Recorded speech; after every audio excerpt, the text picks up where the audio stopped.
ओम नमो भगवते वासुदेवाय। ओम नमो भगवते वासुदेवाय। ओम नमो भगवते वासुदेवाय।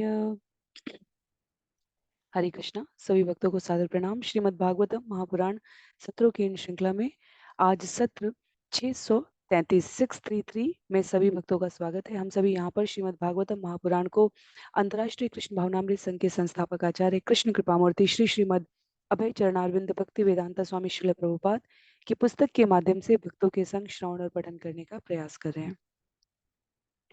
जैसा कि सत्रों का प्रारूप है, वर्तमान विषय वस्तु का संक्षिप्त अवलोकन, तत्पश्चात मंगलाचरण और उसके बाद एक एक श्लोक का वाचन और अनुवाद, श्रवण और पठन करते हुए हम सभी सत्र में आगे बढ़ने का प्रयास करेंगे।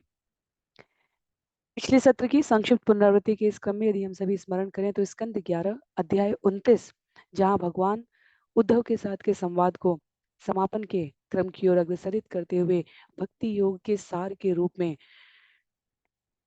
स्वयं के श्री चरणों में जीव को समर्पित होने को जीवन की परम सिद्धि के रूप में बतलाते हुए उद्धव को अपने इस धराधाम से लीला तिरोधान का संकेत करते हुए बद्रिकाश्रम जाने को और उद्धव के माध्यम से बद्रिकाश्रम में उपस्थित अन्य ऋषियों मुनियों को इस ज्ञान में प्रवीण करने का संकेत देते हुए समाप्त करते हैं।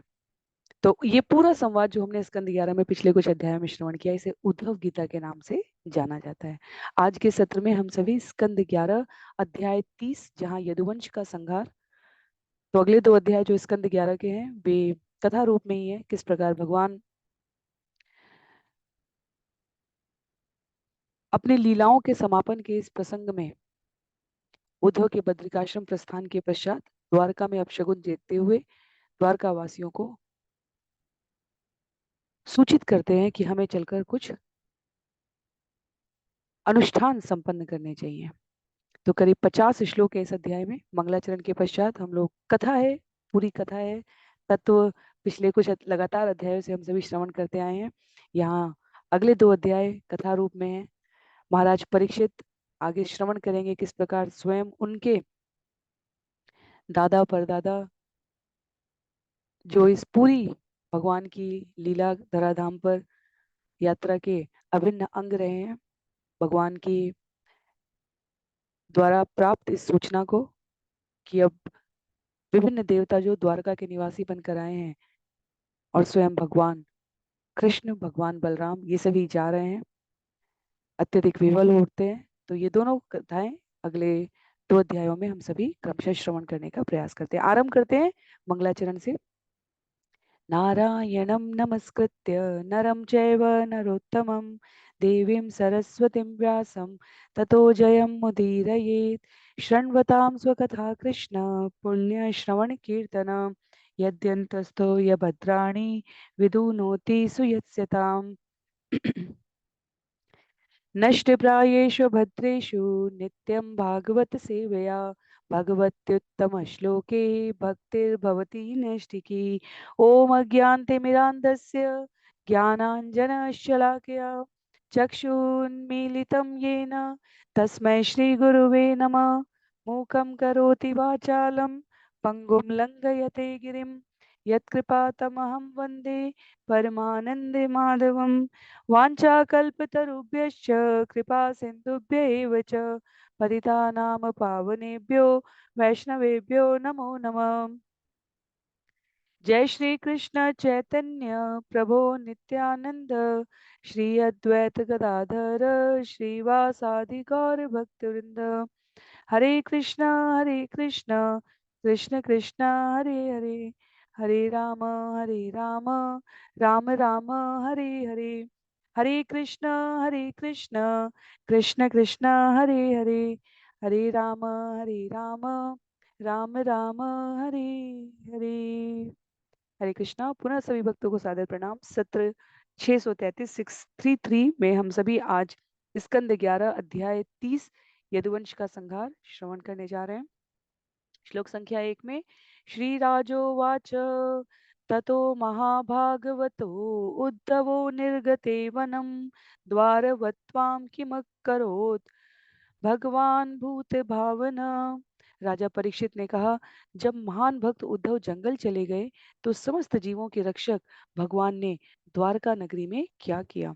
तो पिछले अध्याय में हमने श्रवण किया कि भगवान ने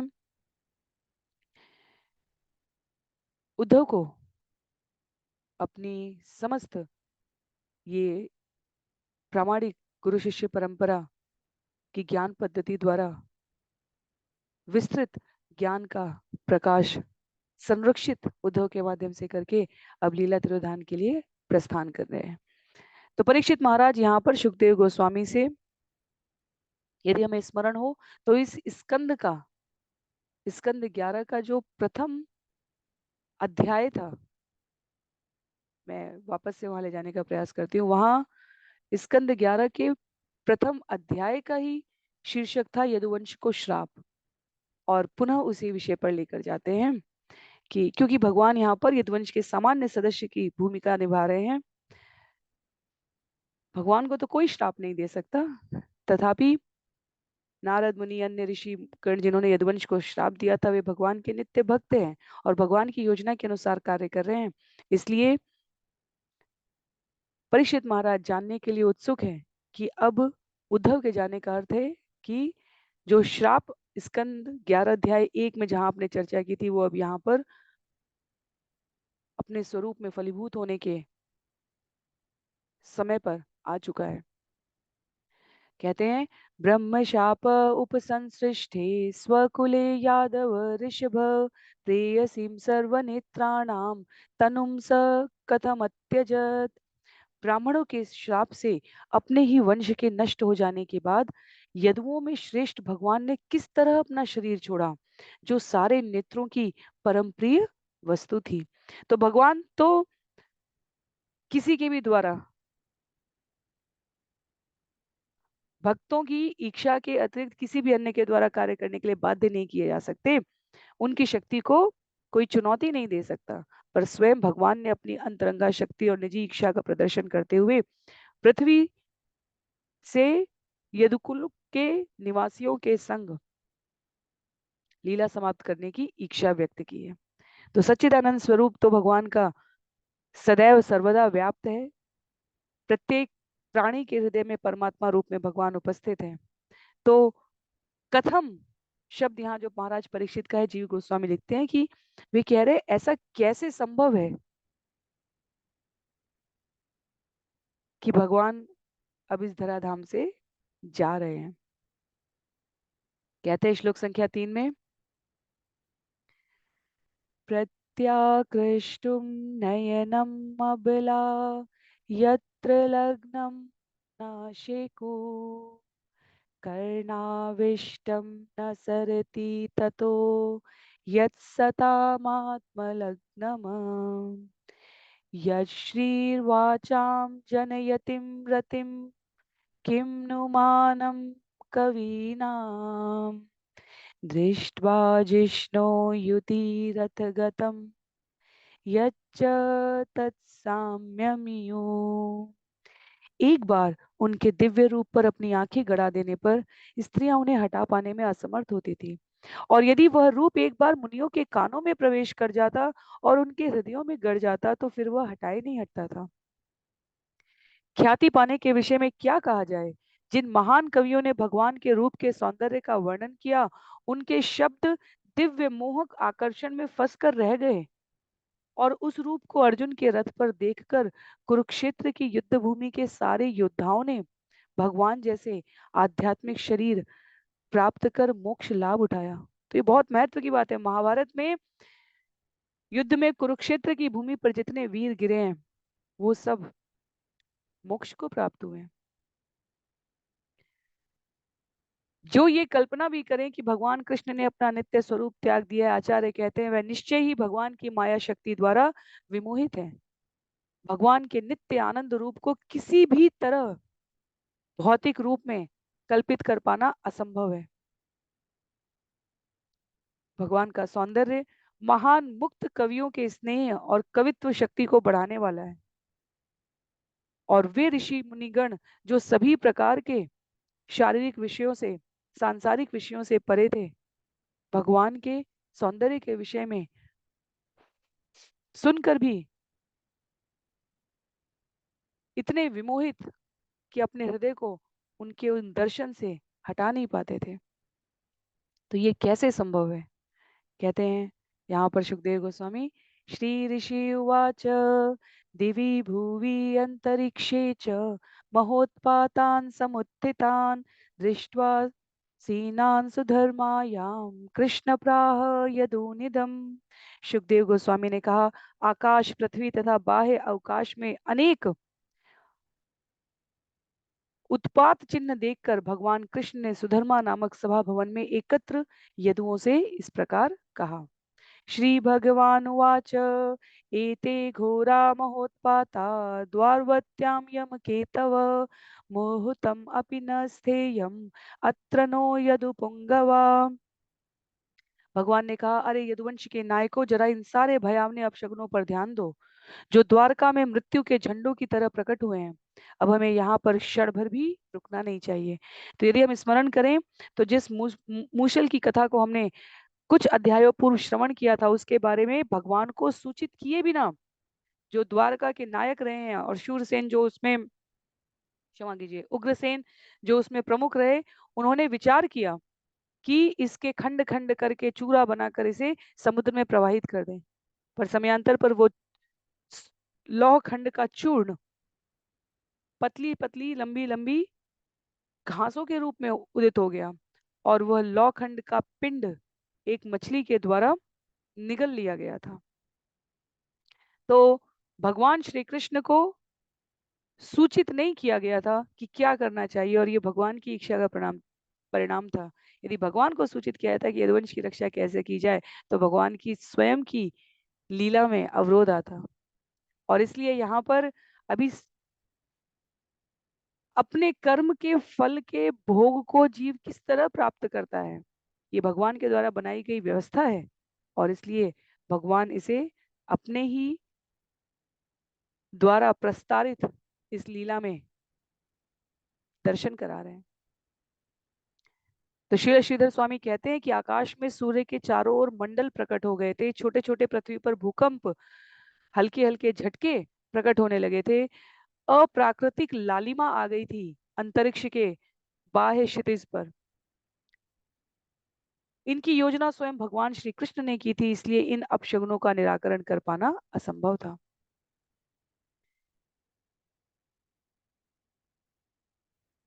भगवान श्री कृष्ण, भगवान श्री राम जब लीला तिरोधान करते हैं, तब जो उपस्थित परिस्थितियां होती हैं वो स्वयं उनके द्वारा ही प्रशस्त की जाती हैं।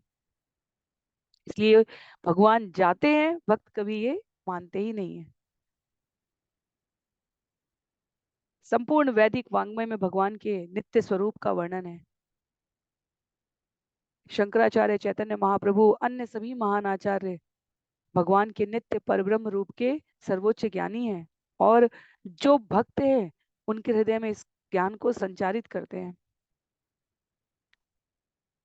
पर जो कृष्ण भावनामृत में पिछड़े हैं, आचार्य कहते हैं, उनके लिए भगवान की अचिंत्य लीलाएं और योजनाएं पूरी तरह कभी समझ में नहीं आती। इसलिए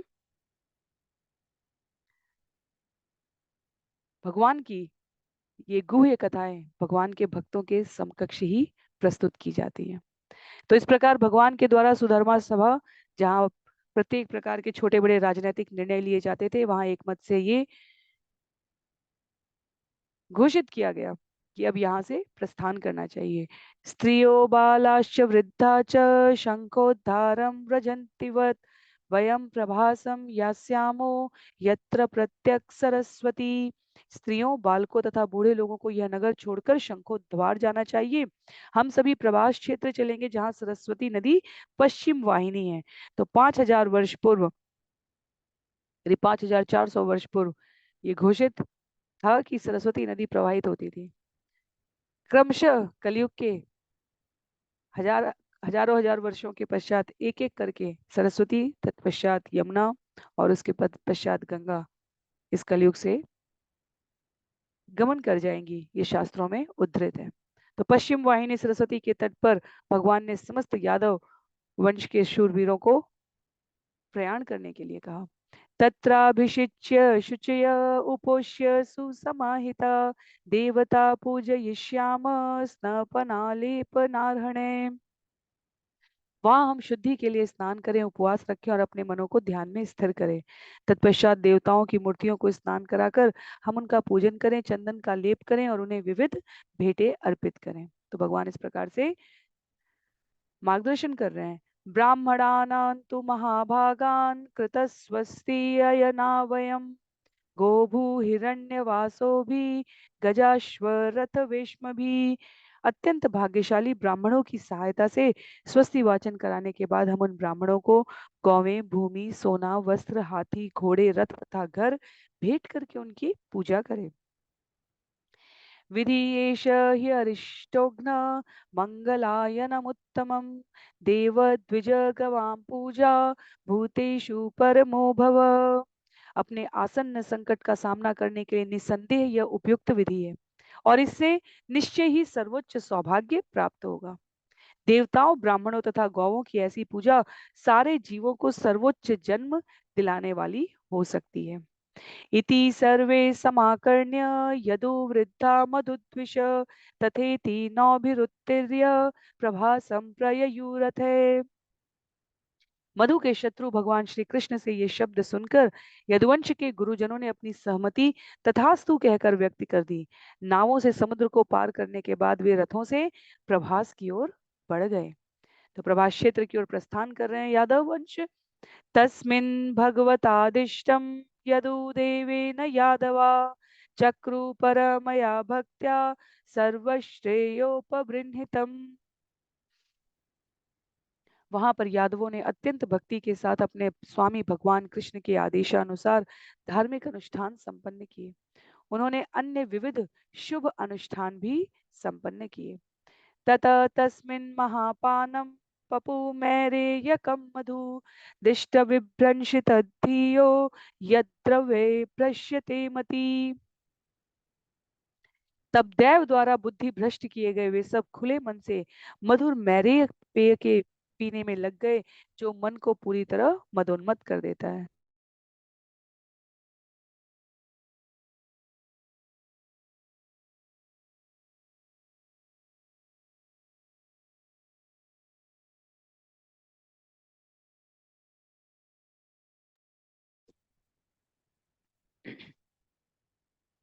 कहते हैं यहाँ पर कि जहाँ ये स्कंद का प्रथम अध्याय यदुवंश को श्राप की घटना का विस्तार था, वहां दिष्ट शब्द भगवान की इच्छा का सूचक है, अर्थात देव द्वारा दिष्ट यह भगवान के द्वारा संयोजित था कि अभी सभी यदुवंशी देव द्वारा बुद्धि भ्रष्ट किए जाने पर खुले मन से मैरेयपान, मदिरापान में मैरे एक प्रकार की मदिरा का यहाँ उल्लेख है जिसमें सभी अपने आप को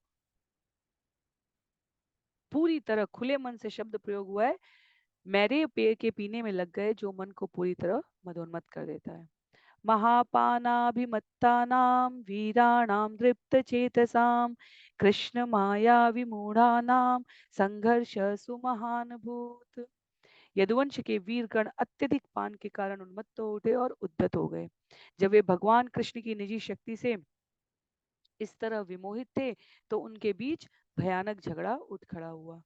युयुध क्रोध संरब्धा वेला यामात ताइन धनु भी असि भी भल्ले गदा भी तोमर ऋषि भी।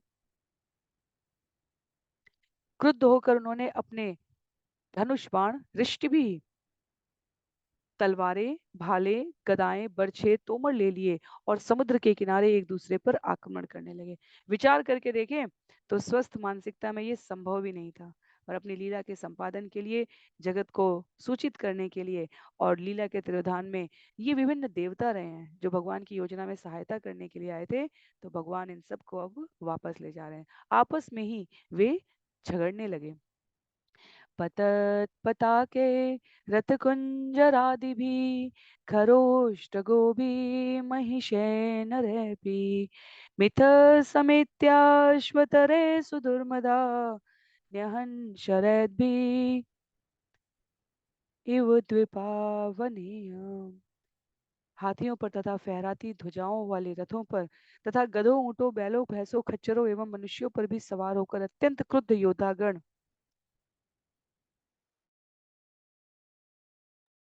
एक दूसरे के पास आए और उन्होंने एक दूसरे पर बाणों से वेग पूर्वक उसी तरह आक्रमण किया जिस तरह जंगल में हाथी अपने दांतों से एक दूसरे पर आक्रमण करते हैं। प्रद्युम्न सांबो युधिरूढ़ मत्सरो अक्रूर भोजो अनिरुद्ध सात्यकी सुभद्र संग्राम जितो सुधारुणो गदो सुमित्रा सुरथो समीयतो। आपसी शत्रुता भड़कने से प्रद्युम्न सांब से घनघोर लड़ाई करने लगा, अक्रूर कुंती भोज से, अनिरुद्ध सात्यकी से, सुभद्र संग्राम जीत से, सुमित्र सूरत से तथा दोनों गद एक दूसरे से लड़ने लगे। अन्ये च ये वै निषटोल्मकादय सहस्रजित भानुमुख्य अन्योन्यमासाद्य मदोन्धकारिता जग्नो मुकुंदेन विमोहिता वृषम्। अन्य लोग भी यथा निषट, उन्मुख, सहस्त्रजित, शतजीत तथा भानु एक दूसरे से गुथ गए और उन्होंने नशे से अंधे हुए एवं भगवान मुकुंद द्वारा पूर्णतया विमोहित हुए एक दूसरे को मार डाला। दाशार्ह वृष्णि अंधक भोज सात्वता मद्धु अर्बुदा माथुर शूर सेना विसर्जना कुकुराकुंतयश्च मिथस्तु जग्नु सुवृसेज्य सौहृदम्। विविध यदुवंशियों, दाशारों, वृष्णिकों तथा अंधकों, भोजो, सात्वतों, मधुओं तथा अर्बुदों, माथुरों, शूरसेनों, विसर्जनों, कुकुरों तथा कुंतियों ने अपनी अपनी सहज मित्रता त्याग कर एक दूसरे को मार काट डाला। पुत्रायुध्य प्रेतृभिः भ्रातृभिश्च स्वस्त्रिय दोहेत्र पितृव्यमातुल मित्राणि मित्रे सुहृद सुयद्भिः ज्ञातिस्त्वहन् ज्ञातय एव मूढ़ा। इस तरह मोहग्रस्त हुए पुत्र अपने पिताओं से, भाई भाइयों से, भांजे अपने मामाओं से, भतीजे अपने चाचों से और नाती अपने पितामहों से लड़ने लगे।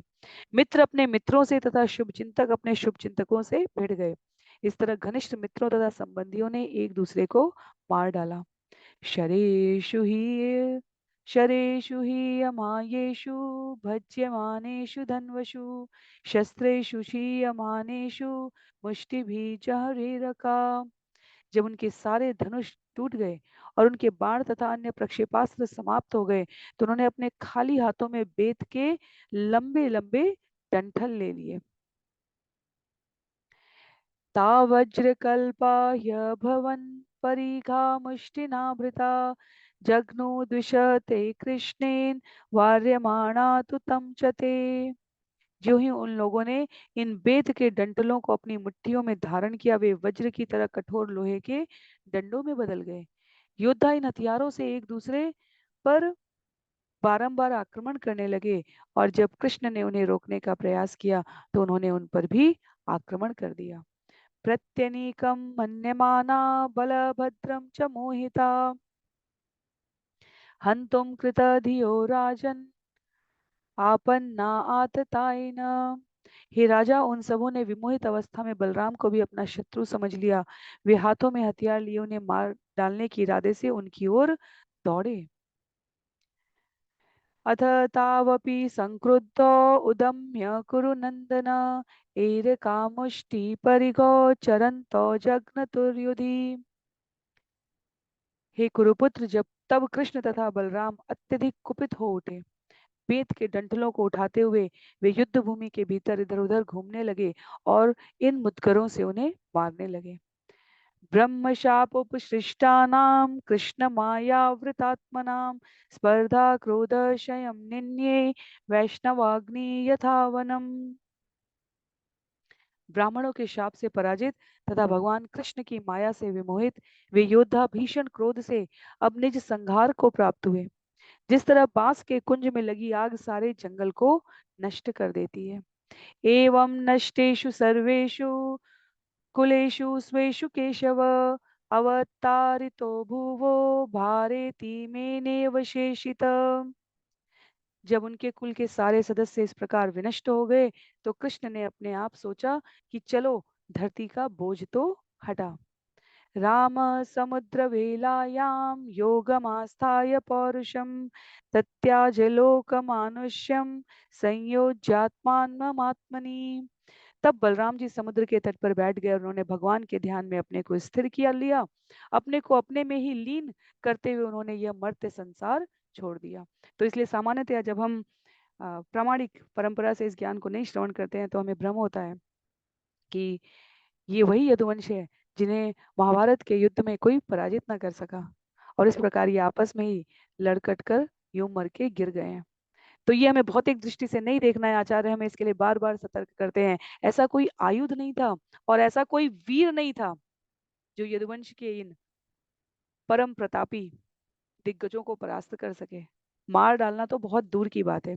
इसलिए हम देखते हैं कि आयुध भी क्या बना है, ब्राह्मणों के श्राप से उत्पन्न वो डंठल और वो बेतें, और इच्छा भी किसकी है, भगवान की है। और जो हमें इस प्रकार से नरसंहार लग रहा है या परिवार का एक दूसरे के साथ भीषण युद्ध लग रहा है, वो वास्तव में इस धराधाम से कोई ऐसा माध्यम, और भगवान जाते जाते भी इस लीला को समेटते हुए भी जो सूचना देते हैं वो ये, जो हमारे 4 नियमों में आता है।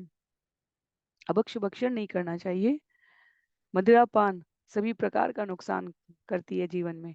शारीरिक नुकसान सामान्यतः लोग कहते हैं ये हमारा व्यक्तिगत नुकसान है, पर जब वो पारिवारिक और सामाजिक नुकसान करती है जैसा यहाँ पर दृष्टव्य है, तब यह बहुत अधिक गंभीर हो जाता है। तो ऐसे यदुवंशी जो किसी के द्वारा नहीं मारे जा सकते थे, वो अपने ही कर्मों के फल, अतः जो जैसा बोया है वैसा ही काटोगे। तो जिस प्रकार का उन्होंने अपने कर्मों का रोपण किया है, यहाँ पर भगवान उनके माध्यम से जाते जाते भी ये उनको इस धराधाम से भेजते हुए भी ये सीख दे रहे हैं। तो भगवान श्री कृष्ण और बलराम, जो बहुत ही प्रसिद्ध चित्र है जिसमें कृष्ण और बलराम दोनों के हाथ में और चारों ओर नरसंहार है, उसकी यहाँ पर उस छवि को यहाँ इस घटना से प्रस्तुत किया जाता है। अब भगवान बलराम ने भी स्वयं को यहाँ लिखा है, समुद्र के तट पर बैठकर स्वयं को ध्यान में संलग्न करके यह मर्त्य संसार छोड़ दिया।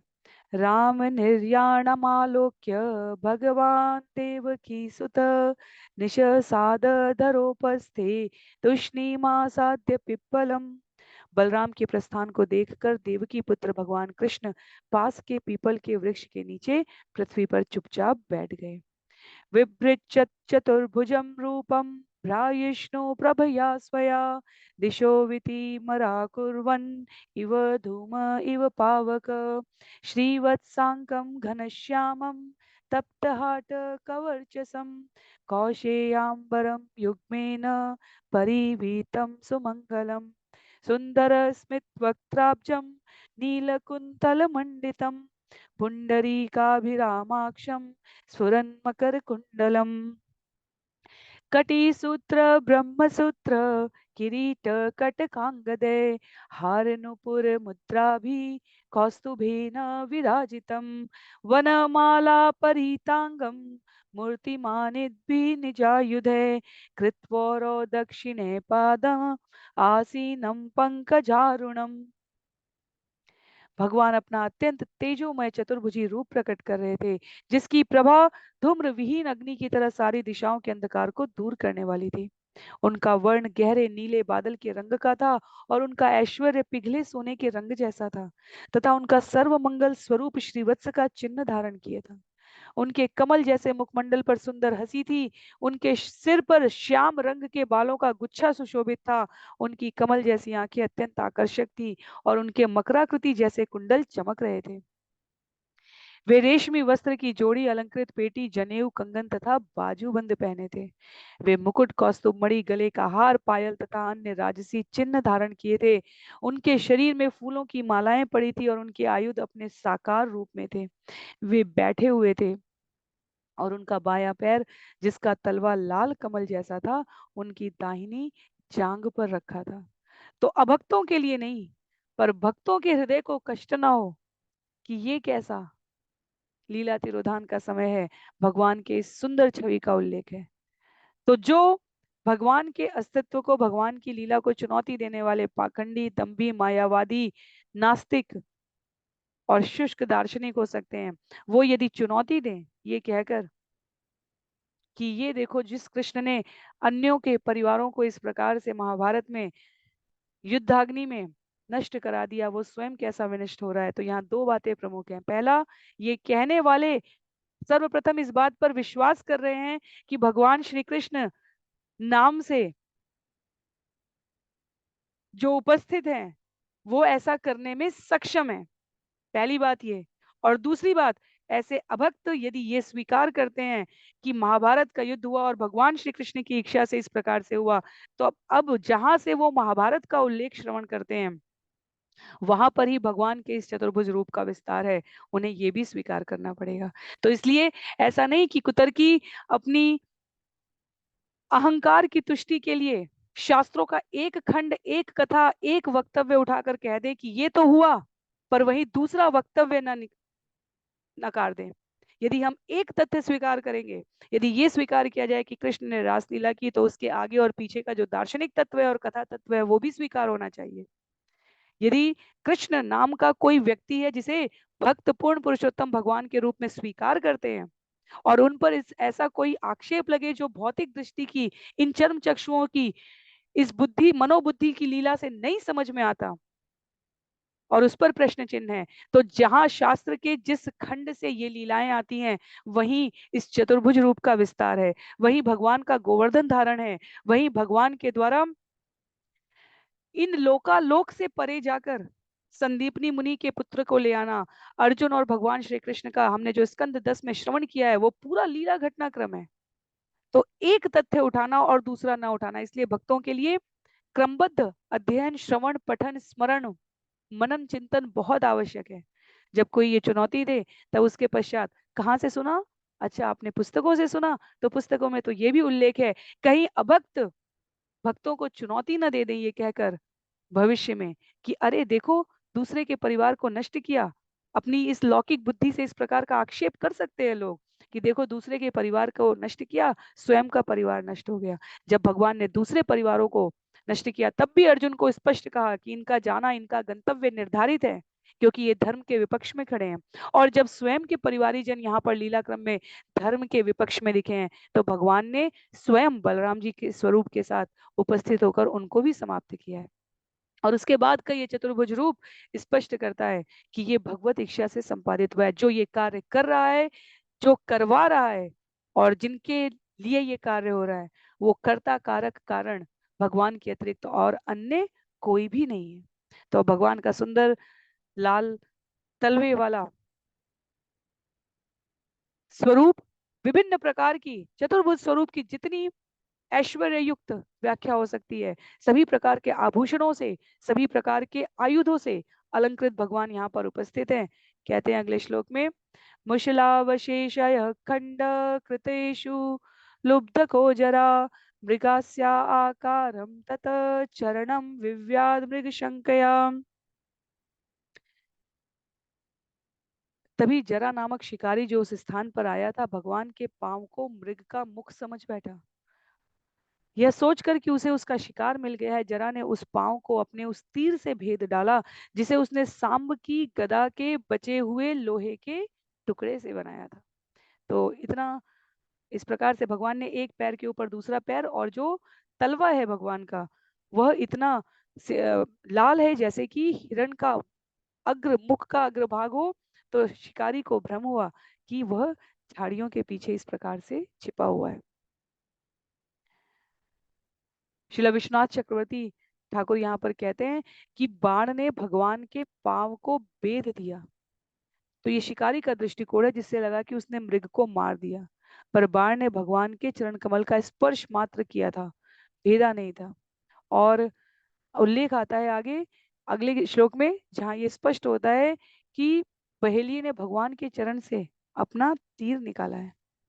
कहते हैं, चतुर्भुजं तम पुरुषं दृष्ट्वा सकृत किल्बिष भीत पपात शिरसा पादयो असुरद्विष। तत्पश्चात उस चतुर्भुज पुरुष को देखकर शिकारी अपने द्वारा किए गए अपराध से भयभीत हो गया और वह असुरों के शत्रु के चरणों पर अपना सिर रखकर जमीन पर गिर पड़ा। अजानता कृतम इदम पापेन मधुसूदन, क्षन्तुम अर्हसि पापस्य उत्तम श्लोक में अनग। जरा ने कहा, हे मधुसूदन, मैं अत्यंत पापी व्यक्ति हूँ, मैंने अनजाने में ही यह कृत्य किया है। हे शुद्धतम प्रभु, हे उत्तम श्लोक, कृपा करके इस पापी को क्षमा कर दे। यस्यानुस्मरणं नृणाम् अज्ञानध्वान्तनाशनं वदन्ति तस्य ते विष्णो मया साधु कृत प्रभो। हे भगवान विष्णु, विद्वान लोग कहते हैं कि आपका निरंतर स्मरण करने से किसी के भी अज्ञान का अंधकार नष्ट हो जाता है। हे प्रभु, मैंने आपका अनिष्ट किया है। भगवान चतुर्भुज रूप में उपस्थित है और जरा भगवान को, इस सुंदर दिव्य दर्शन को शास्त्र में वर्णित ज्ञान के साथ एकाकार करके अपने विचार व्यक्त कर रहा है। कहता है, तन्माशु जहि वैकुंठ पापमानं मृगलुप्तकम यथा पुनः अहम त्वेवं न कुर्याम सदतिक्रमम। अतएव हे वैकुंठपति, आप इस पापी पशु शिकारी को तुरंत मार डालें, जिससे वह सत्पुरुषों के साथ पुनः ऐसा अपराध ना कर सके।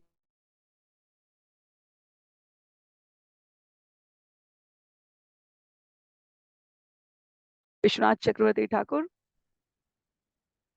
की वास्तव में कृष्ण पर शिकारी का आक्रमण भगवान की लीला इच्छाओं को पूरा करने के उद्देश्य से भगवान की अंतरंगा शक्ति का कार्यकलाप है।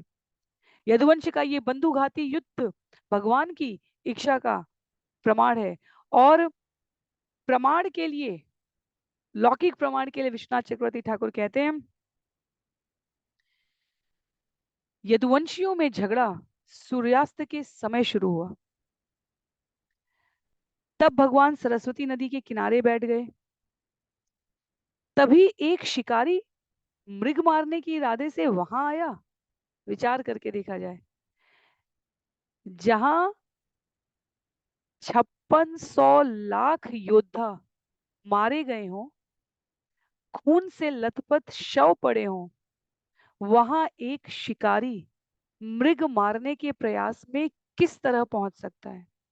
और मृग मृग तो स्वभाव से ही भीरू होता है, डरपोक होता है। ऐसे विशाल युद्ध क्षेत्र में मृग कैसे आ सकता है? किस तरह एक साधारण शिकारी ऐसे नर संहार के बीच में अपना कार्य कर सकता है? ये सारे सत्य परक तथ्य विश्वनाथ चक्रवर्ती ठाकुर प्रस्तुत कर रहे हैं। एक दो योद्धा नहीं मारे गए। सूर्यास्त के समय से लेकर 5600 लाख योद्धा इस तुमुल युद्ध में मारे गए थे। यदुवंश साधारण नहीं था। इसलिए जब हमने पहले श्रवण किया था तब हमें पता था यदुवंश इतना भारी और आक्रामक था कि पृथ्वी जाते जाते भगवान के लिए माता पृथ्वी के ऊपर से ये बोझ समाप्त करना आवश्यक हो गया था। तो ये भगवान का धराधाम से अंतर ध्यान होना कोई काल्पनिक ऐतिहासिक घटनाएं नहीं है। ये भगवान की प्रकट लीला का अंश है। जैसे जब भगवान गोवर्धन उठाते हैं, वो गोवर्धन जो हम आज देखते हैं उसकी तुलना में कई गुना बड़ा गोवर्धन भगवान ने उठाया है। जिसकी परिक्रमा करने में, जिस गोवर्धन की परिक्रमा करने में हमें आज भी 4 5 6 घंटे लग सकते हैं अपनी अपनी गति के अनुसार पैदल परिक्रमा करने में। उससे कई गुना बड़ा गोवर्धन था द्वारका में। पर क्या वास्तव में हम अपनी भौतिक लौकिक दृष्टि से ये कल्पना भी कर सकते हैं? नहीं कर सकते। तो प्रकट लीला में केवल और केवल भगवान के उद्देश्य के संयोजन को पूरा करने के लिए अंतरंगा शक्ति का ये प्रदर्शन है। भगवान की इच्छा से ये संपादित हुआ है। बहुत ही एनालिटिकल, विश्लेषण परक सत्य यहाँ पर विश्वनाथ चक्रवर्ती ठाकुर प्रस्तुत करते हैं। आगे, यस्यात्मयोग रचितं न विदुर्विरिञ्चो रुद्रादयोस्य तनयाः पतयो गिरां ये त्वन्मायया पिहितदृष्टय एतदञ्जः किं तस्य ते वयं सद्गतयो गृणीम। न तो ब्रह्मा, न ही रुद्र आदि उनके पुत्र, न ही वैदिक मंत्रों के स्वामी कोई महर्षि ही आपकी योग शक्ति के कार्य को समझ सकते हैं। क्योंकि आपकी योग शक्ति ने उनकी दृष्टि को ढक रखा है, इसलिए आपकी योग शक्ति जिस तरह कार्य करती है उसके बारे में वे अनजान बने रहते हैं। इसलिए निम्न कुल में जन्मा व्यक्ति मैं किस तरह इसके विषय में कुछ कह सकता हूँ। तो ये पूरा जो वर्णन है ये सुखदेव गोस्वामी महाराज परीक्षित को बतला रहे हैं। यहाँ उल्लेख आता है, श्री भगवान उवाच मां भैर्जरे त्वमुत्तिष्ठ कामेश कृतो हि मे याहि त्वं मदनुज्ञात स्वर्गम सुकृतिनाम पदम। भगवान ने कहा, हे जरा तुम डरो मत, उठो। जो कुछ हुआ है वास्तव में वह मेरी अपनी इच्छा है। मेरी अनुमति से तुम अब पवित्र लोकों के धाम स्वर्ग लोक जाओ। विचार करके देखिए, जरा कहता है, जरा भगवान के स्वरूप को पहचानता है कि मेरे तीर से आप कैसे बित सकते हैं भगवान। आपको तो क्या नहीं हो सकता। कोई वैदिक मंत्र, कोई महर्षि, न रुद्र, न ब्रह्मा, न उनके पुत्र, न योग शक्ति, कोई आपको नहीं समझ सकता। तो अब मैं कैसे आपको समझ सकता हूँ, आपने मुझे क्यों चुना। भगवान कहते हैं तुम चिंता ना करो। इत्यादिष्टो भगवता कृष्णनेक्षा शरीरिणा त्रिय प्रकृतिकृम्य तम नत्वा विमानेन दिवम ययो। अपनी इच्छा से अपना दिव्य शरीर धारण करने वाले भगवान कृष्ण का आदेश पाकर उस शिकारी ने भगवान की 3 बार परिक्रमा की और उन्हें शीश झुकाया। तत्पश्चात उस शिकारी ने उस विमान से प्रस्थान किया जो उसे स्वर्ग ले जाने के लिए उसी समय प्रकट हुआ था। दारुक कृष्ण पदवीमम् अन्वीक्षण अधिगम्यताम वायुम तुलसी कामोदम आग्राय अभिमुखम ययो। उसी समय दारुक अपने स्वामी कृष्ण को ढूंढ रहा था। ज्यों ही वह उस स्थान के पास पहुंचा जहां भगवान बैठे थे, उसने मंद वायु में तुलसी के फूलों की गंध का अनुभव किया और उसी दिशा में बढ़ता गया। तम तत्र तिग्मोद्दिभिरायुधैर्वृतम् यश्वत्थमूले कृतकेतनं पतिं स्नेहप्लुतात्मा निपपात पादयो रथा अवलुप्य सबाष्पलोचनम्। भगवान कृष्ण को बरगद के वृक्ष के मूल पर आराम करते और उनके चमचमाते हथियारों से घिरा हुआ देखकर दारुक अपने हृदय में संजोए स्नेह को संभाल न सका। वह ज्यों ही रथ से नीचे उतरा, उसकी आंखों में आंसू भर आए और वह भगवान के चरणों पर गिर पड़ा। अपश्यतत्व चरणाम्बुजं प्रभो दृष्टि प्रणष्टा तमसी प्रविष्टा दिशो न जाने न लभे च शांतिम यथा निशायाम उडुपे प्रणष्टे। दारुक ने कहा, जिस तरह चंद्र विहीन रात में लोग अंधकारों में धंस जाते हैं और अपना रास्ता नहीं ढूंढ पाते, हे प्रभु अब मुझे आपके चरण कमल नहीं दिखते। मैं अपनी दृष्टि खो चुका हूँ और अंधकार में अंधे की तरह घूम रहा हूँ। न तो मैं अपनी दिशा बता सकता हूँ, नहीं कहीं कोई शांति पा सकता हूँ। इति ब्रुवति सूते वै रतो गरुणा लांक्षन खमुत्पपात राजेंद्र शाश्वत ध्वज उदीक्षत। सुखदेव गोस्वामी ने कहा, हे राजाओं में प्रधान, अभी वह सारथी बातें कर ही रहा था कि उसकी आंखों के सामने भगवान का रथ अपने घोड़ों तथा गरुण से अंकित झंडे समेत ऊपर उठ गया। तो अर्थात ये संकेत है कि अब जाने का समय आ गया है। तो भगवान के सुंदर तुलसी दल, और पुनः कल्पना करने की बात है कि ये सारी वस्तुएं, ये सारा दृश्य ऐसे भीषण नरसंहार के मध्य कैसे उपस्थित हो सकता है यदि यह भगवान की इच्छा से अभिप्रेरित ना माना जाए, और किसी भी परिस्थिति में ये संभव ही नहीं है। तो भगवान ने जिस दिव्य शरीर को, स्वरूप को धारण किया है, आयुधों और अस्त्रों और अलंकारों के साथ, जरा को वो दर्शन देने के पश्चात अब दारुक के सामने, जो भगवान के रथ के सारथी हैं, दारुक के सामने अब वो सारे दिव्य आयुध प्रस्थान कर रहे हैं। पहले दारुक देखते हैं, तम अन्वगक्षन दिव्यानि विष्णु प्रहराणानि च तेना अति विस्मितात्मानं सूतमाह जनार्दनम। विष्णु के सारे दैवी हथियार ऊपर उठ गए और रथ का पीछा करने लगे। तब जनार्दन अपने उस सारथी से, जो यह सब देखकर अत्यधिक चकित था, बोले। क्या बोले? गच्छ द्वारवतीं सूत ज्ञाति नाम निधनम मिध संकर्षणस्य निर्याणम बंधुभ्यो ब्रूहि मद्रशाम। हे सारथी, तुम द्वारका जाओ और हमारे परिवार वालों से कहो कि किस तरह उनके प्रियजनों ने एक दूसरे का विनाश कर दिया है। उनसे संकर्षण के तिरोधान तथा मेरी वर्तमान दशा के विषय में भी बतलाना। तो यह स्थापित करने के लिए कि भगवान साधारण नहीं है भगवान को किसी प्रमाण की आवश्यकता नहीं है। पर भौतिक दृष्टि से अन्यों को स्पष्ट रहे, भक्तों के वो कभी अभक्तों की इस चुनौती का उत्तर देने में किंचित मात्र भी परेशानी न हो, इसलिए ये सारी लीला भगवान क्रमबद्ध तरीके से समाप्त कर रहे हैं। दारुक भगवान का रथ लेकर आया, रथ ऊपर उठने लगा और चला गया, रथ के पीछे पीछे भगवान के सारे आयुध चले गए।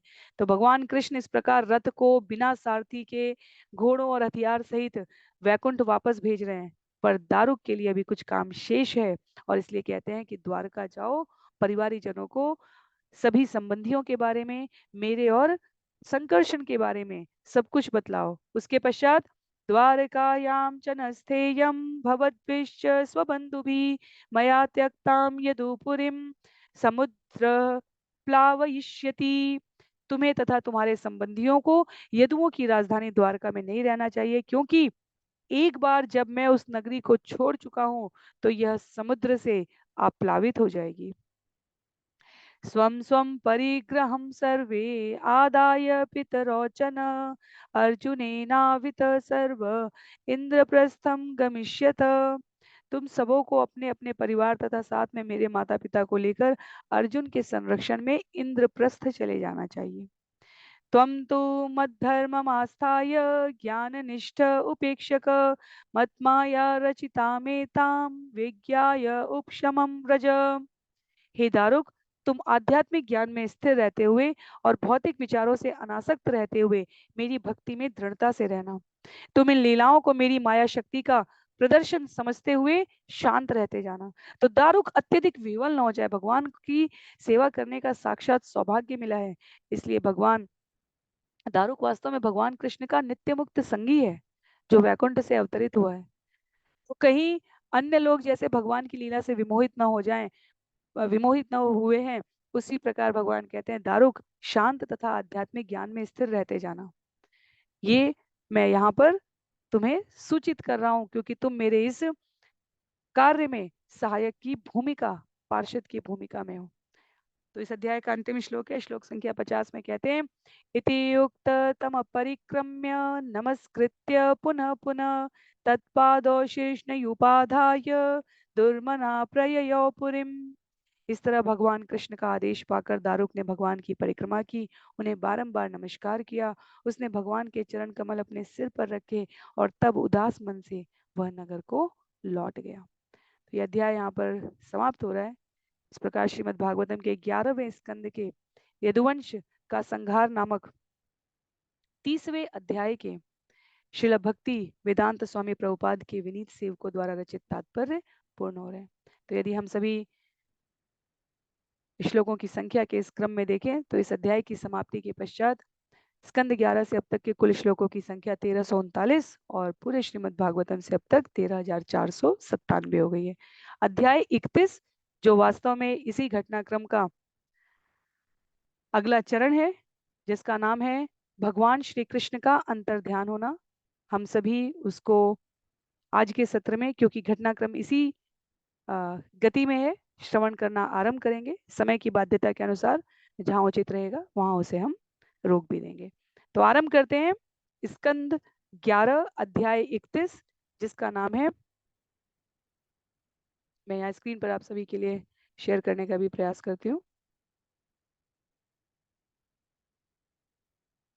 भगवान श्री कृष्ण का अंतर्ध्यान होना। तो दारुक को भगवान ने भेज दिया है यदुवंशियों को यहाँ समुद्र के किनारे ब्राह्मणों के श्राप के अनुसार लीला समापन में भी प्रयाण करा दिया है। और अब सुखदेव गोस्वामी कहते हैं, श्री शुकुवाच अथ तत्रागमद् ब्रह्मा भवान्या च समं भव महेंद्र प्रमुखा देवा मुनिय स प्रजेश्वरा।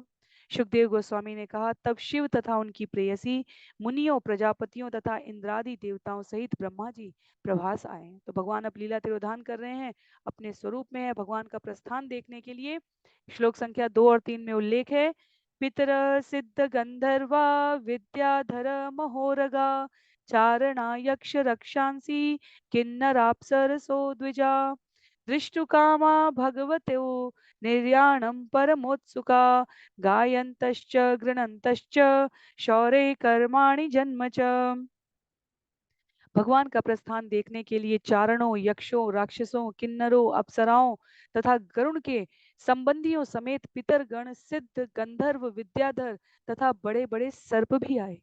आते समय वे सभी व्यक्ति भगवान शौरी के जन्म तथा कार्यों का विविध प्रकार से गायन और महिमा वर्णन कर रहे थे। तो सभी उपस्थित हैं, जो इस बात को पुनः प्रमाणित करता है कि भगवान की ये लीला साधारण नहीं है। भगवान अपने पूर्ण स्वरूप में है और उनके द्वारा कुछ भी कभी भी अच्युत स्वरूप से स्वराट अपनी स्वतंत्रता से परे कोई संपादित नहीं करा सकता। भगवान अब जब जाना चाह रहे हैं तो सभी देवतागण जो तत्कालीन रूप से, क्षमा कीजिए मैं स्क्रीन शेयर करने का प्रयास कर रही हूँ।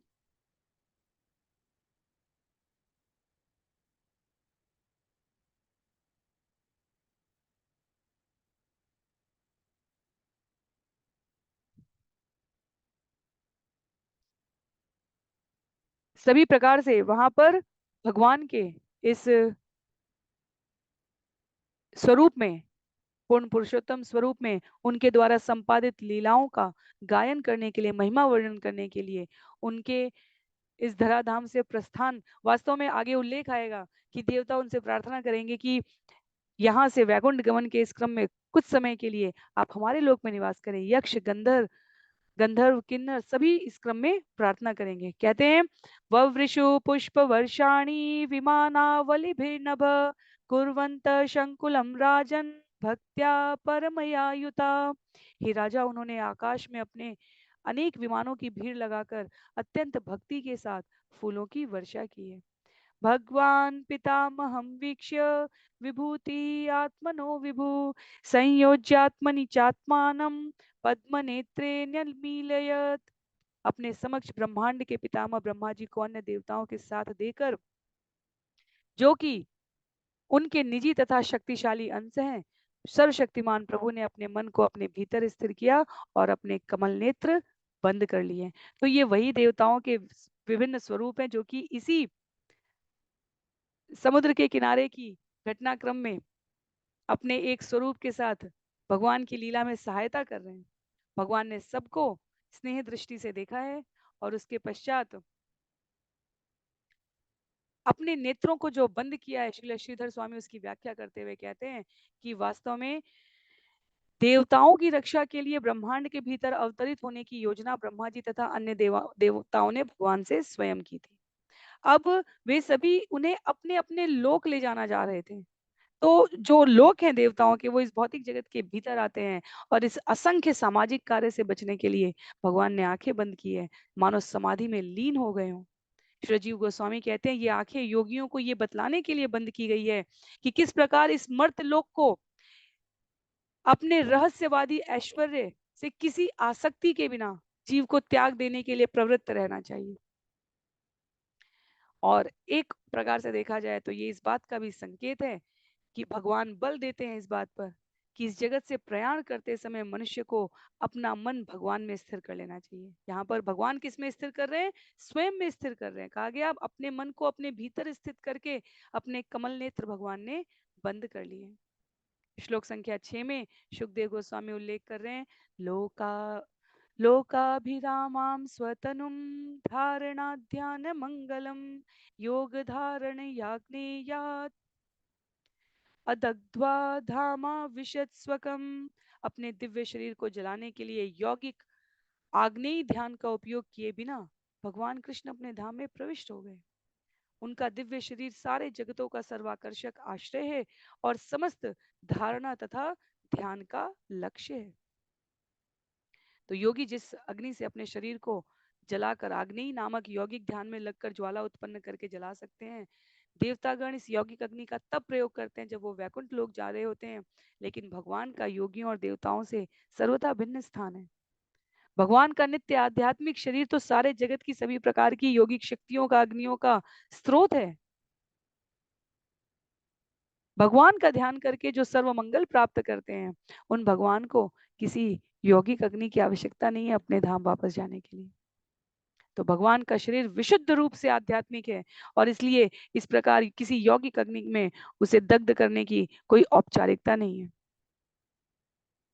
तो ब्रह्मा देवता अन्य सभी के समक्ष दिखते दिखते ही भगवान ने अपने कमल नेत्र बंद किए हैं, और ऐसा प्रतीत हुआ कि भगवान वहां से अदृश्य हो गए हैं।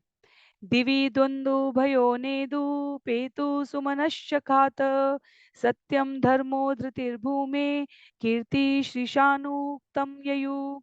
जो ही भगवान श्री कृष्ण ने इस पृथ्वी को छोड़ा, त्यों ही सत्य धर्म धृति कीर्ति तथा सौंदर्य उनके पीछे हो लिए।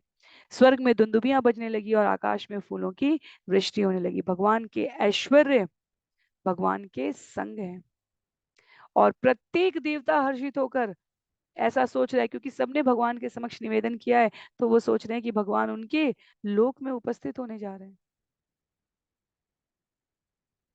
उल्लेख करते हैं यहाँ पर सुखदेव गोस्वामी श्लोक संख्या 8 में, देवादयो ब्रह्म मुख्या न विशंतम स्वधामनि अविज्ञात गतिम कृष्णम ददृशुश्चाति विस्मिता। ब्रह्मा इत्यादि देवता तथा उच्चतर प्राणी भगवान कृष्ण को उनके धाम में प्रवेश करते हुए नहीं देख सके, क्योंकि भगवान ने अपनी गतिविधियों को प्रकट नहीं होने दिया, किंतु कुछ एक ने उनको देख लिया और वे अत्यधिक चकित थे। सौदामन्या यथा क्लाशे यान्त्या हित्वा भ्रमण्डलम् गतिर्न लक्ष्यते मर्त्य तथा कृष्णस्य दैवतय। जिस तरह सामान्य लोग बादलों को त्यागती बिजली के मार्ग को निश्चित नहीं कर सकते, उसी तरह देवतागण अपने धाम लौटते हुए भगवान कृष्ण की गतिविधियों का पता नहीं लगा पाए। कुछ को बिजली की तरह गति दिखी, कुछ आकस्मिक प्रयाण को वैकुंठवासी कृष्ण के संगी समझने का प्रयास तो कर पाए, लेकिन यहाँ लिखा है देवता नहीं कर पाए। तो भगवान के भक्त भगवान की गति को जान सकते हैं। ब्रह्मा रुद्रादय ते तु दृष्ट्वा योग गतिम हरे विस्मिता ताम प्रशंसन्त स्वम सम लोकम ययुस्तदा। किंतु कुछ देवतागण विशेष रूप से ब्रह्मा तथा शिव जी यह निश्चित कर सके कि किस तरह भगवान की योग शक्ति कार्य कर रही है, और इस तरह वे चकित थे। सारे देवताओं ने भगवान की योग शक्ति की प्रशंसा की, और तब वे अपने अपने लोकों को लौट गए। तो वैसे तो ब्रह्मांड में रहने वाले देवता उस ब्रह्मांड के सर्वज्ञ होते हैं, सभी कुछ जानते हैं किस लोक में क्या चल रहा है। पर यहाँ पर देवता भी आश्चर्यचकित हैं, क्योंकि उनको सृजन करने वाले भगवान की योग शक्ति की गतिविधियां यहाँ पर क्रियान्वित थी, तो वो चकित थे, वो नहीं समझ पाए। ब्रह्मा और शिव भगवान के इस ब्रह्मांड के रजोगुण तमोगुण के विस्तार वह इस लीला में भगवान अब पटाक्षेप कर चुके हैं, इसकी अनुभूति कर पाए, और इसलिए वह अपने आप को अत्यधिक आश्चर्य मिश्रित देवताओं के बीच में उसी रूप में प्रस्तुत कर रहे हैं। कहते हैं सुखदेव गोस्वामी,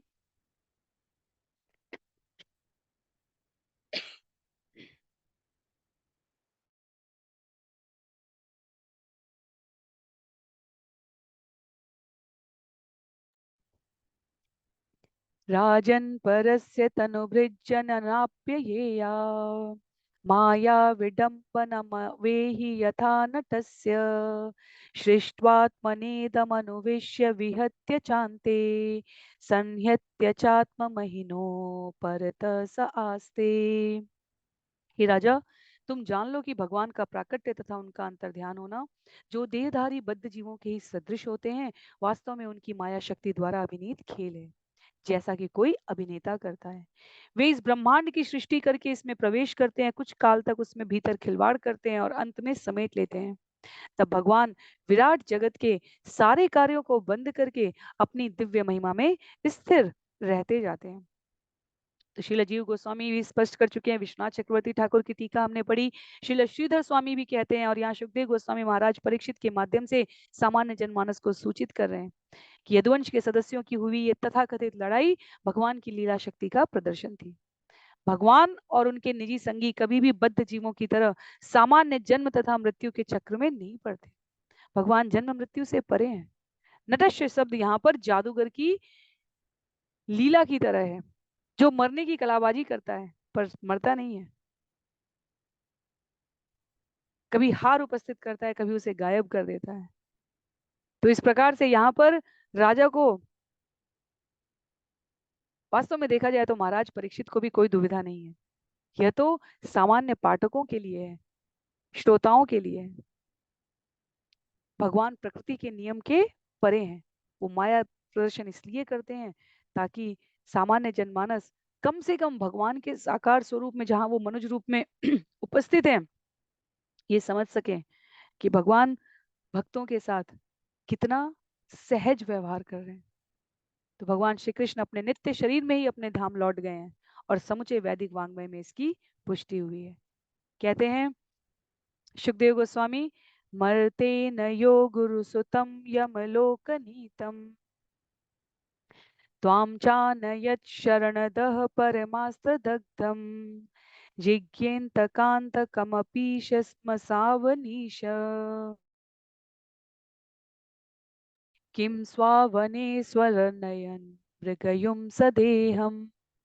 भगवान कृष्ण अपने गुरु पुत्र को सशरीर यमराज के लोक से वापस ले आए, और जब तुम अश्वत्थामा के ब्रह्मास्त्र द्वारा जला दिए गए थे तो उन्होंने परम रक्षक के रूप में तुम्हें भी बचाया।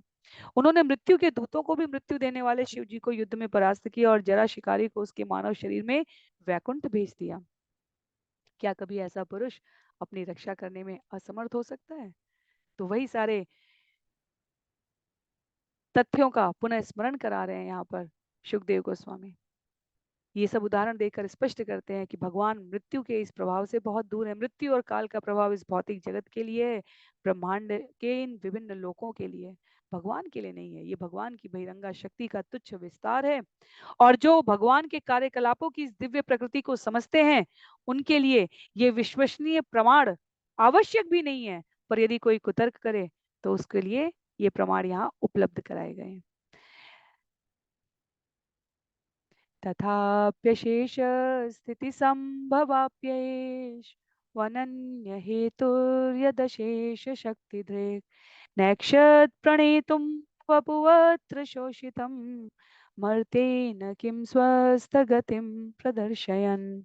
असीम शक्तियों के स्वामी भगवान कृष्ण असंख्य जीवों की उत्पत्ति, पालन तथा संहार के एकमात्र कारण होते हुए भी इस शरीर में अपने शरीर को अब इस जगत में अपने शरीर को अब और अधिक नहीं रखना चाहते थे। इस तरह उन्होंने आत्मस्थ लोगों को गंतव्य दिखलाया और यह प्रदर्शित किया कि इस मर्त्य जगत का वास्तव में अंततः कोई मूल्य नहीं है। तो भगवान कृष्ण और अधिक काल तक पृथ्वी पर रहते, व्यर्थ ही भौतिक जगत की प्रतिष्ठा बढ़ती। और इसलिए यहाँ पर संकेत करते हैं कि जितने जल्दी हो सके जीव को भगवान प्रोत्साहित कर रहे हैं कि भविष्य में व्यर्थ इधर उधर ना घूमे, जितनी जल्दी हो सके कृष्ण भावनामृत को पूर्ण करके भगवत धाम वापस चले आए। अत्यधिक पृथ्वी पर रहने का अर्थ है कि इस भौतिक जगत की अत्यधिक प्रतिष्ठा बढ़ती चली जा रही है, क्योंकि जब आवश्यकता नहीं है तब इस धराधाम पर रहने का कोई औचित्य भी नहीं है। तो जीव को अत्यधिक आसक्ति ना हो, कभी उसे इस धराधाम से जाने का अर्थ स्पष्ट रहे। इस अर्थ में इस मंतव्य को प्रसारित करने के लिए भगवान इस प्रकार धराधाम से जा रहे हैं। य एतां प्रातरुत्थाय कृष्णस्य पदवीं परां प्रयत कीर्तयेत् भक्त्या तामेवाप्नोत्यनुत्तमाम्। जो व्यक्ति प्रातः काल नियमित रूप से जगता है और भगवान श्री कृष्ण के दिव्य तिरोधान तथा उनके निजी धाम लौटने की महिमा का भक्ति पूर्वक कीर्तन करता है, वह निश्चय ही उसी परम पद को प्राप्त करेगा। तो यहाँ से फलश्रुति है इस कथा की। कहते हैं आगे कथा रूप में, द्वारको द्वारकामेत्य वसुदेवोग्रसेनयो पतित्वा चरणावस्त्रे न्यासिंचत कृष्ण विच्युत। द्वारका पहुंचते ही दारुक वसुदेव तथा उग्रसेन के चरणों पर गिर पड़ा और भगवान कृष्ण की क्षति पर शोक करते हुए अपने आंसुओं से उनके चरणों को भिगो दिया। कथयामास निधनम वृष्णिनां कृत्सनशो नृप तश्रुत्वोद्विग्न हृदया जनाशोक विमूर्छिता तत्र स्म त्वरिता जग्मु कृष्ण विश्लेष विह्वला व्यसव शेरते यत्र ज्ञातयोग्नन्त आननम। दारुक ने अपने वृष्णियों के पूर्ण विनाश का वृत्तांत कह सुनाया, और हे परीक्षित, यह सुनकर लोग अपने हृदयों में अतीव किंग कर्तव्य विमूढ़ और शोक से स्तंभित हो गए। वे कृष्ण के विषयों से विह्वल अपना सिर पीटते उस स्थान के लिए जल्दी जाने लगे जहां उनके संबंधी मृत पड़े थे। देवकी रोहिणी चैव वसुदेवस्तथा सुतौ कृष्ण रामावपश्यन्त शोकार्ता विजहु स्मृतिम। जब देव की रोहिणी तथा वसुदेव ने अपने कृष्ण तथा बलराम पुत्रों को नहीं पाया तो वे शोक से अचेत हो गए। तो जब पूछा जाता है यदुवंश का संहार, तो मुझे अभी भी स्मरण है, स्कंद 11 के प्रथम अध्याय के पश्चात कई भक्तों की व्यक्तिगत रूप से ये अ, सूचना के द्वारा जिज्ञासा थी कि पूरा यदुवंश संहार हो गया था या कुछ बचा था या कितना क्या क्या था। तब भी ये विषय कहा गया था कि सुखदेव गोस्वामी महाराज परीक्षित के माध्यम से इसे अवश्य स्पष्ट करेंगे। तो यहाँ पर श्रील विश्वनाथ चक्रवर्ती ठाकुर स्पष्ट करते हैं कि असली देवकी रुक्मिणी अन्य महिलाएं द्वारका में वैसे भी भौतिक जगत की आंखों से अदृश्य रहती रही थी। तो जो यहाँ पर देवकी, रोहिणी और अन्य रानियों के आंशिक पक्ष प्रस्तुत हैं, वह वास्तव में अपने मृत संबंधियों को देखने प्रभास आते हैं। कहते हैं आगे सुखदेव गोस्वामी, प्राणांश विजहु तत्र भगवत विरहातुरा उपगह्य पति स्तात चिताम आरुरुहु स्त्रिय। भगवान के वियोग से आतुर उनके माता पिता ने उसी स्थान पर अपने प्राण त्याग दिए। हे परीक्षित, तब यादवों की पत्नियां अपने अपने मृत पतियों का आलिंगन करके चिताओं पर चढ़ गईं। रामपत्न्य च तद्देहम् उपगूह्य अग्निम आविशन् वसुदेव पत्न्य तत्र गात्रं प्रद्युम्नादीन् हरिस्नुषा कृष्णपत्न्या आविशन् अग्निं रुक्मिण्याद्या तथात्मिका। बलराम जी की पत्नियां भी अग्नि में प्रविष्ट हुई और उनके शरीर का आलिंगन किया। इसी तरह वसुदेव की पत्नियां उनकी चिता में प्रविष्ट हुई और उनके शरीर को चूमा। हरि की पतों प्रद्युम्नादि अपने अपने पतियों की चिता में प्रविष्ट हुई। रुक्मिणी तथा भगवान कृष्ण की अन्य पत्नियां जिनके हृदय उन्हीं में पूर्णतया लीन थे, उनकी चिता में प्रविष्ट हुए हैं।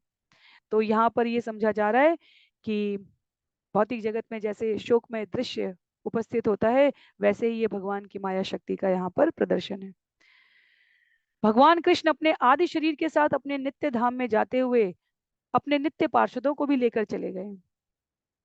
भगवान की लीलाओं का यह अंतिम हृदय विदारक दृश्य भगवान की अंतरंगा शक्ति का खेल है और जिससे भगवान की व्यक्त लीलाओं का पूर्ण नाटकीय अंत हो जाता है। तो यहाँ पर कथा को आगे जोड़ते हुए सुखदेव गोस्वामी कह रहे हैं, अर्जुन प्रेय सह सख्यु कृष्णस्य विरहातुरा आत्मानं सांत्वतायामास कृष्ण गीते सतोक्तुभि। अर्जुन अपने सर्व प्रिय मित्र भगवान कृष्ण के विषयों से अत्यधिक दुखी हुए, किंतु उन्होंने भगवान के उन दिव्य शब्दों का स्मरण करके जिन्होंने उनसे उन जिन्हें उन्होंने उनसे गीत रूप में गाया था, अपने को सांत्वना दी। गीतोपनिषद श्रीमद् भगवद गीता। जब भगवान ने अर्जुन को बतलाया अध्याय 7 में कि मैं मूर्खों तथा अल्पज्ञों के लिए कभी भी प्रकट नहीं हूं, उनके लिए तो मैं अपनी शाश्वत सृजनात्मक शक्ति योग माया द्वारा आच्छादित रहता हूँ। अतः मोहित हुआ जगत मुझ अजन्मे तथा अविनाशी को नहीं जानता है। इसलिए यदि हम स्मरण करें तो स्कंद 1 में जब महाराज युधिष्ठिर आसपास के अपशगुन देखकर अर्जुन को द्वारका भेजते हैं कि कई महीनों से कृष्ण की कोई खबर नहीं है, और जब अर्जुन के आने में विलंब हो रहा है तो युधिष्ठिर महाराज और अधिक घनघोर अपशगुनों को देखकर अत्यधिक चिंताग्रस्त हैं। भगवान ने अर्जुन को भगवत गीता में आश्वासन दिया था, माँ में वैश्यसी सत्यम ते प्रति जानो प्रियोसी में, तुम मेरे पास निश्चित रूप से आओगे क्योंकि तुम मेरे परम प्रिय मित्र हो।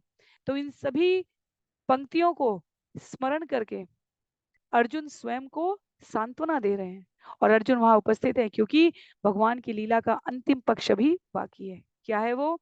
बंधुनाम नष्ट गोत्राणाम अर्जुन सांपरायिकम हतानाम कारयामास यथावद अनुपूर्वश। तत्पश्चात अर्जुन ने इस बात का ध्यान रखा कि उन मृतकों का उचित रीति से दाह कर्म किया जाए जिनके परिवार में कोई पुरुष सदस्य नहीं बचा था। उन्होंने एक एक करके सारे यदुओं के वांछित कृत्य पूरे किए हैं। द्वारिकां हरिणा त्यक्तां समुद्रोप्लाव्य तत्क्षणात् वर्जयित्वा महाराज श्रीमद्भगवद आलयम। जैसे ही भगवान ने द्वारका का परित्याग किया, त्यों ही हे राजा, समुद्र ने उसे चारों ओर से घेर लिया और एकमात्र उनका महल ही अछूता रह गया। ये कोई काल्पनिक घटना नहीं है कि भगवान के जाते ही जो जिस द्वारका की आज हम बात करते हैं, जिस द्वारिका का आज हम दर्शन करते हैं, वो जो प्रतीकात्मक अभिव्यक्ति है, वहाँ जो भगवान के धाम का जो बाह्य स्वरूप है वो समुद्र द्वारा ढक लिया गया है, और भगवान की जो नित्य द्वारका है, जब समुद्र घेर रहा है अर्थात समुद्र आप्लावित कर लेगा पूरे द्वारका धाम को, जीव गोस्वामी कहते हैं ये बाह्य स्वरूप है। भगवान की नित्य द्वारका भौतिक ब्रह्मांड से परे है। यदि हम स्मरण करें तो द्वारका का निर्माण देवताओं के शिल्पी विश्वकर्मा ने किया था, और सुधर्भा सभा भवन स्वर्ग से लाया गया था। तो श्रील जीव गोस्वामी कहते हैं वर्तमान युग में भी जो लोग मूल द्वारका स्थल के निकट रहते हैं वे कभी कभी समुद्र में उसकी झलक पा जाते हैं, पर जो भगवान के अंततोगत्वा संगी हैं, भगवान का जो धाम है, स्वयं भगवान जो है वे पूर्णतया शाश्वत है। जो कृष्ण भावना भावित है उनको वो दर्शन देते हैं और उनको अपनी लीला में इस प्रकार संलग्न करते हैं। अंतिम कुछ श्लोक हैं इस अध्याय के। नित्यम सन्निहित इत तत्र भगवान मधुसूदन स्मृत्या अशेष शुभाहरम मंगलम। भगवान मधुसूदन शाश्वत रीति से द्वारका में उपस्थित रहते हैं। यह समस्त शुभ स्थानों में सर्वाधिक शुभ है और इसके स्मरण मात्र से सारे कल्मश नष्ट हो जाते हैं। स्त्री बाल वृद्धानादाय हत शेषान् धनंजय इंद्रप्रस्थम समावेश्य वज्रम तत्राभ्यषेचयत्। अर्जुन यदुवंश की बची हुई स्त्रियों, बच्चों तथा बूढ़ों को इंद्रप्रस्थ ले आए, जहां उन्होंने अनिरुद्ध के पुत्र वज्र को यदुओं के शासक के रूप में प्रतिष्ठापित किया। तो ये उत्तर है इस बात का कि जो जो भी भारी, आक्रामक, उत्तेजित होने और करने वाले योद्धा के स्वरूप विस्तार थे, वो सभी भगवान के साथ धराधाम पर चले गए हैं। और अनिरुद्ध के पुत्र वज्र उपस्थित रहे हैं। जब हम सुनते हैं कि राधा रमन की वज्रनाभ जी, जिनके बारे में हम श्रवण करते हैं अनेकानेक आचार्यों की पुस्तकों में, वो वज्रनाभ जी अर्जुन जी के साथ वापस चले आए हैं। तो स्त्रियां, बच्चे, बूढ़े, इन सबको, क्योंकि ऐसा दारुक से सूचना के द्वारा प्रेषित करवाया गया है भगवान को, भगवान ने अर्जुन को, और अर्जुन उसका पालन कर रहे हैं। कह रहे हैं आगे, श्रुत्वा सुहृद्वदं राजन् अर्जुनाते पितामह त्वां तु वंशधरं कृत्वा जग्मु सर्वे महापथम। हे राजा, अर्जुन से अपने मित्र की मृत्यु सुनकर आपके बाबा लोगों ने आपको वंश के धारक के रूप में स्थापित कर दिया और इस जगत से अपने प्रयाण की तैयारी के लिए चल पड़े। तो ये सब कुछ महाभारत के बाद की घटना है, और बतला रहे सुखदेव गोस्वामी कि युधिष्ठिर इत्यादि जो आपके बाबा हैं, उन्होंने अर्जुन से इस प्रकार की सूचना प्राप्त करने के पश्चात आपको शासक के रूप में अधिष्ठित किया है, और स्वयं वो हिमालय की ओर प्रयाण करते हैं। य एतद्देव देवस्य विष्णो कर्माणि जन्म च कीर्तये श्रद्धया मर्त्य सर्व पापे प्रमुच्यते। जो व्यक्ति देवताओं के देवता विष्णु की इन विविध लीलाओं तथा अवतारों की महिमाओं का श्रद्धा पूर्वक कीर्तन करता है, वह सारे पापों से मोक्ष प्राप्त करता है। तो इस अध्याय का अंतिम श्लोक है, इस स्कंद का अंतिम श्लोक है, श्लोक संख्या 28। कहते हैं, इत्थम हरेर्भगवतो रुचिरावतार वीर्याणि बालचरितानि च शन्तमानि अन्यत्र चेह च श्रुतानि गृणन् मनुष्यो भक्तिं परां परमहंस गतो लभेत। भगवान श्री कृष्ण के सर्वाकर्षक अवतारों के सर्वमंगल पराक्रम तथा उनके द्वारा बाल्यकाल में की गई लीलाएं इस श्रीमद् भागवतम तथा अन्य शास्त्रों में वर्णित हैं। जो कोई उनकी लीलाओं के इन वर्णनों का स्पष्ट कीर्तन करता है, उसे उन भगवान की दिव्य प्रेमा भक्ति प्राप्त होगी जो समस्त सिद्ध मुनियों के गंतव्य हैं। इस प्रकार श्रीमद् भागवतम के 11वें स्कंद के भगवान श्री कृष्ण का अंतर्ध्यान नामक 31वें अध्याय के श्रील भक्ति वेदांत स्वामी प्रभुपाद के विनीत सेवकों द्वारा रचित तात्पर्य पूर्ण हो रहे हैं। तो जैसा हर स्कंद की समाप्ति पर उल्लेख किया गया है कि ये कहाँ पर कब लिखा गया, ये जो श्रील प्रभुपाद की पुस्तक की रचना है, बताया जा रहा है ये 11वां स्कंद 26 मार्च 1982 को ब्राजील में साओ पालो राज्य में न्यू गोकुल साउथ अमेरिकन तीर्थ स्थल पर पूरा हुआ। तो उस स्थान की विशेषता, जहाँ भगवान धराधाम पर आए, उस स्थान की विशेषता जहाँ भगवान धराधाम से प्रयाण कर रहे हैं, आचार्य यहाँ पर कहते हैं सुखदेव गोस्वामी की द्वारा उद्धरित घटनाक्रम में वो दिव्य है, वो सदा शाश्वत है और अपनी इच्छा से भगवान आगमन और प्रत्यागमन करते हैं।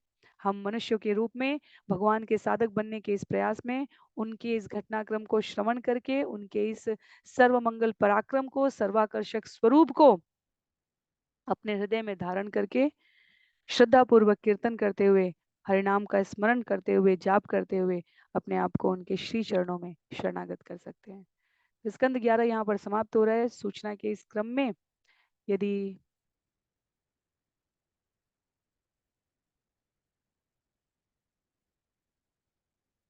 एक बार पुनः श्लोकों की संख्या हम देखना चाहें तो पूरे स्कंद 11 की समाप्ति पर स्कंद 11 के समस्त श्लोकों की संख्या 1367 हो गई और 13,525 13525 श्लोक हमने श्रवण किए।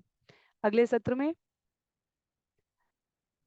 श्रील प्रभुपाद की असीम अनुकंपा से हम सभी स्कंद 12 आरंभ करेंगे। स्कंद 12 में यदि मुझे सही से स्मरण है तो करीब 13 अध्याय हैं और जहाँ पहला अध्याय आरंभ होगा कलयुग के वंशजों के नाम बताते हुए, तो जहाँ ये अध्याय अभी समाप्त हुआ है, ये स्कंद समाप्त हुआ है, वहां पर वज्रनाभ जी बचे हुए यादवों के समाज के अधिपति राजा नियुक्त किए गए हैं अर्जुन के द्वारा।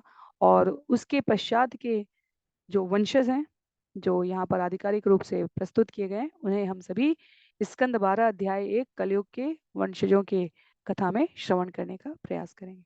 किसी भी प्रकार की असहमति के लिए, टिप्पणी के लिए जहां भी आप सभी जुड़े हैं वहां अपने विचार प्रेषित कर सकते हैं। इस अध्याय की समाप्ति के पश्चात जहां हमने स्कंद 11 के अध्याय 30 और 31 दोनों को एक ही क्रम में आज श्रवण करने का प्रयास किया, किंचित अधिक समय लेकर, हम उसकी समाप्ति के साथ ये सत्र भी समाप्त करते हैं। श्रील प्रभुपाद की जय, श्रील गुरुदेव की जय, अनंत कोटि वैष्णव वृंद की जय, श्रीमद् भागवतम महापुराण की जय। हरे कृष्णा।